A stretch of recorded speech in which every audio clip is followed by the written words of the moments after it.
Sa isang ordinaryong apartment sa Milwaukee, may isang amoy na matagal nang inirereklamo ng mga kapitbahay. Akala ng iba, panis na karne. Ang iba, inakalang daga. Ngunit isang gabi, nadiskubre ng mga pulis ang isang tanawin na hindi nila kailanman malilimutan. Mga buto, ulo ng tao sa refrigerator, at mga litrato ng pinutol-putol na katawan. At sa gitna ng lahat ng ito, isang lalaking tahimik, maputla, at walang emosyon. Ito ang kwento ng Milwaukee Cannibal. Ang kwento ni Jeffrey Lionel Dahmer. Ipinanganak si Jeffrey Lionel Dahmer noong Mayo 21, 1960 sa Milwaukee, Wisconsin. Sa unang tingin, isa siyang batang normal, blonde, mahiyain, at tila inosente. Ngunit sa loob ng kanyang murang isip, may unti-unting nabubuong kabaliwan. Habang lumalaki, madalas niyang makita ang kanyang mga magulang na nagtatalo. Ang ama, si Lionel Dahmer, ay isang chemist. Tahimik, ngunit istrikto. Ang ina naman, si Joyce, ay laging emosyonal, madalas may depresyon, at umiinom ng mga gamot na pampakalma. Sa murang edad na 4 o 5, napansin ng kanyang ama ang kakaibang hilig ni Jeffrey. Mahilig siyang mag-uwi ng mga patay na hayop. Ibinubuksan niya ito, pinag-aaralan, nililinis ang buto. Ayon kay Lionel, inakala niyang scientific curiosity lang ito ng isang batang mahilig sa biology. Pero ang totoo, doon nagsimula ang pagkahumaling ni Jeffrey sa kamatayan. Pagdating ng high school, naging mas tahimik siya. Walang kaibigan, laging nag-iisa, at madalas lasing. Sa edad na 14, naisipan niyang gusto niyang subukan kung ano ang pakiramdam ng may kontrol sa buhay ng tao. Ngunit hindi pa siya kumilos. Hanggang sa dumating ang unang pagkakataon. Noong Hunyo 1978, kakagraduate lang ni Jeffrey sa high school. Habang naglalakad pa uwi, may nakasalubong siyang hitchhiker, si Stephen Hicks, 18 anyos. Inalok niya ito ng beer at kasiyahan sa bahay nila. Nag-inuman sila, nag-usap, pero nang tangkain ni Hicks na umalis, biglang nagbago ang ihip ng hangin.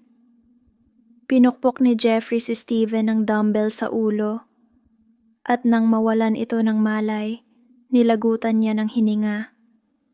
Pagkatapos, pinagputol-putol niya ang katawan gamit ang kutsilyo, nilagay sa plastic bag, at itinago sa ilalim ng bahay.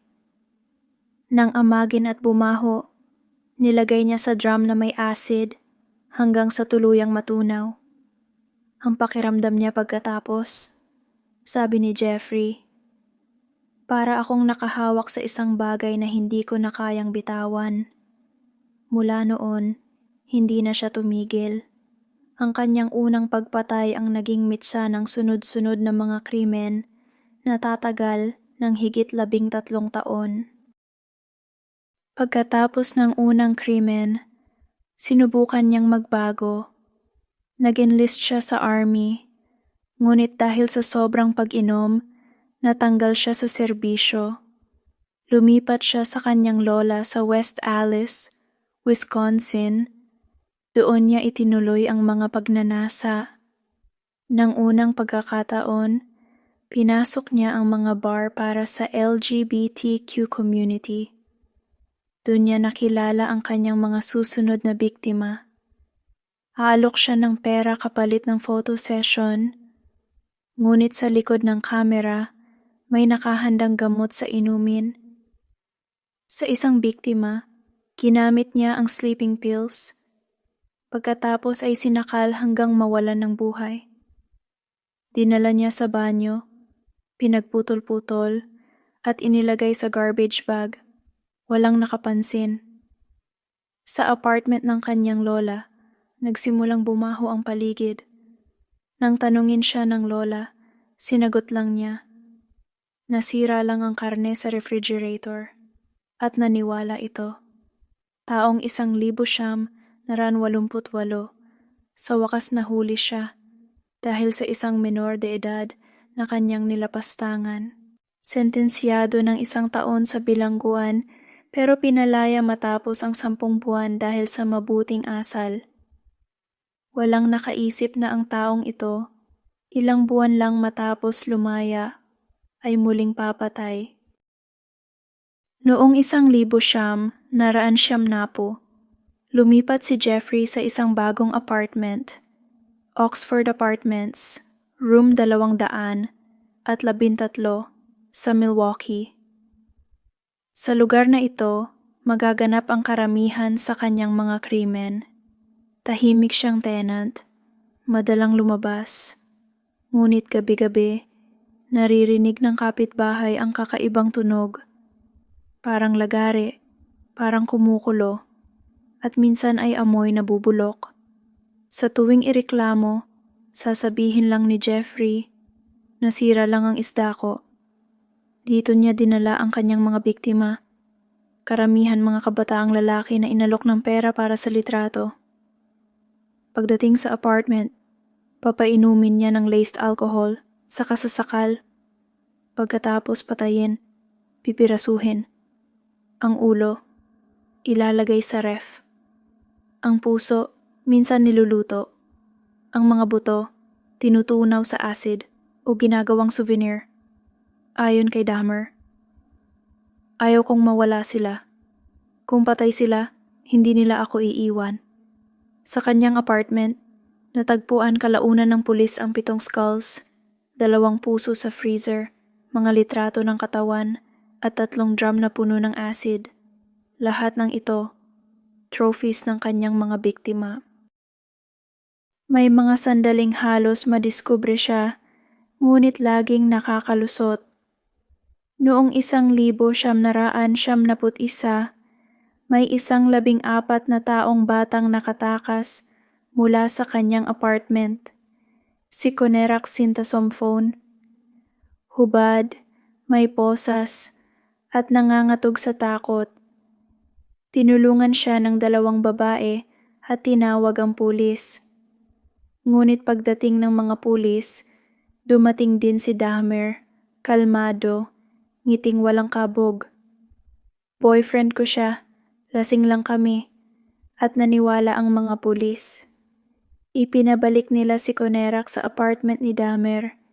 Ilang oras lang matapos yun, patay na ang bata. Kung nakinig lang sana sila, baka hindi na nasundan ng marami pang biktima. Ngunit sa halip, nagpatuloy ang karumal-dumal na pamamaslang. Bawat biktima, dokumentado sa litrato, parang souvenir ng kanyang kabaliwan.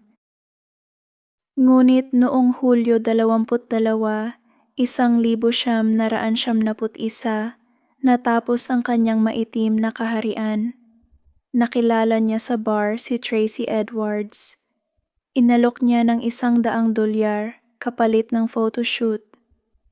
Pagdating sa apartment, napansin ni Tracy ang mabahong amoy at mga drum sa gilid. At nang tumingin sa dingding, nakita niya ang mga litrato ng katawan ng tao. Nang maramdaman ni Tracy ang panganib, sinubukan niyang tumakas. Ngunit tinutukan siya ni Dahmer ng kutsilyo. Sa tulong ng lakas ng loob at tiyempo, nakatakas siya at tumakbo sa kalsada habang nakaposas. 2 pulis ang nakakita sa kanya at sinamahan siyang bumalik sa apartment.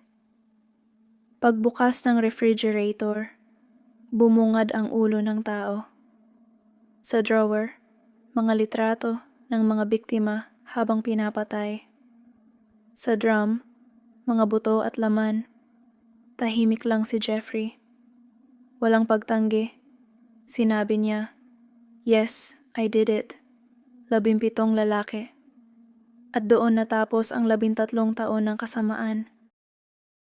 Noong 1992, sinimula ng paglilitis sa taong tinawag na Milwaukee Cannibal. Inamin ni Jeffrey ang lahat, 17 counts of murder. Ngunit sinabi niyang siya ay may sakit sa pag-iisip. Ngunit ayon sa mga psychologist, alam niya ang tama sa mali, kaya't siya ay ganap na responsable. Sa korte, tahimik lang siya habang binabasa ang hatol, 15 habang buhay na sentensya. Walang emosyon, walang pagtutol, at sa wakas, nakahinga ng kaunti ang mga pamilya ng mga biktima. Ngunit hindi doon natapos ang kwento. Noong Nobyembre 28, 1994, habang naglilinis ng gym area sa kulungan, sinugod siya ng kapwa bilanggo na si Christopher Scarver. Pinukpok ng metal bar sa ulo, 2 beses. Patay agad si Dahmer. Ang halimaw, tinapos ng isa ring kriminal. Ang kwento ni Jeffrey Dahmer ay paalala na minsan ang mamatay ay hindi mukhang masama, tahimik, magalang, ngunit sa loob uhaw sa dugo. Sa loob ng 13 taon, pumatay siya ng 17 kalalakihan. Karamihan ay mga inosenteng kabataan, dayuhan o mahihirap. Ang mga pamilya nila hindi pa rin nakakalimot. Ang kanilang mga anak naging biktima ng isang taong walang konsensya. Hanggang ngayon, patuloy na pinag-aaralan ang isip ni Jeffrey Dahmer sa criminology. Bakit niya ginawa ito? Ipinanganak ba siyang masama o nilikha ng lipunan? Walang tiyak na sagot. Ngunit isang bagay ang malinaw. Ang ganitong klase ng kasamaan ay hindi dapat makalimutan. Kung gusto mong malaman pa ang mga tunay na kwento ng krimen, misteryo at hustisya, mag-subscribe na sa aming channel. Dahil dito, hindi namin hinahayaan ang katotohanan na mabaon sa dilim.